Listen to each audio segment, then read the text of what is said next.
हाय, मी आज बनवतेय मुंडी. त्यासाठी कुकर तापत ठेवला. त्यामध्ये तेल, बारीक चिरून कांदा घातला आणि हळद मीठ घातले. तो कांदा छान लाल होईपर्यंत परतला आणि त्यामध्ये हे मुंडी घालून घेतली. मुंडी छान परतून घेतली.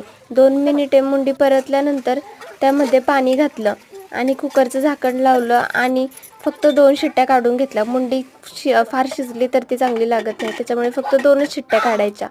त्यानंतर घेतली मसाल्याची तयारी करायला. कांदा उभा कापला, लसूण, आलं आणि खोबरं किसून घेतलं. ते सर्व भाजून घेतलं आणि नंतर त्याचा मसाला तयार करून घेतला. तोपर्यंत मुंडी ही छान शिजली होती. त्यानंतर टोपामध्ये तेल तापत ठेवले आणि त्यामध्ये हे वाटण घालून घेतले. ते छान परतून घेतले. त्याला मस्त तेल सुटेपर्यंत परतले आणि नंतर त्यामध्ये सुके मसाले घातले. लाल तिखट, मीठ, हळद, गरम मसाला वगैरे घालून छान परतून घेतलं.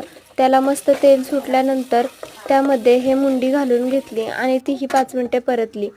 ते परतल्यानंतर पाणी तापायला ठेवले आणि त्यामध्ये गरम पाणी ओतले. गरम पाणी ओतल्यामुळे रस्सा खूप छान लागतो आणि हे पाणी टाकून रस्सा मस्त 15 ते 20 मिनिटं कडू द्यायचा. वरून कोथिंबीर घातली. त्यानंतर इकडे आळणी रश्श्याची तयारी केली. टोप तापत ठेवला, त्यामध्ये तेल आणि मसाला घालून घेतला आणि मीठ आणि हळद घालून घेतली. मीठ आणि हळद थोड्या प्रमाणातच घालायची, कारण मगाशी घातली होती ना, त्याच्यामुळे. त्यानंतर त्याच्यामध्ये हे आळणी पाणी ओतून घ्यायचे आणि मस्त फ्राय करायचं. त्यानंतर त्यामध्ये पाणी ॲड करायचं आणि ते सुद्धा 15 ते 20 मिनिटं कडून द्यायचं.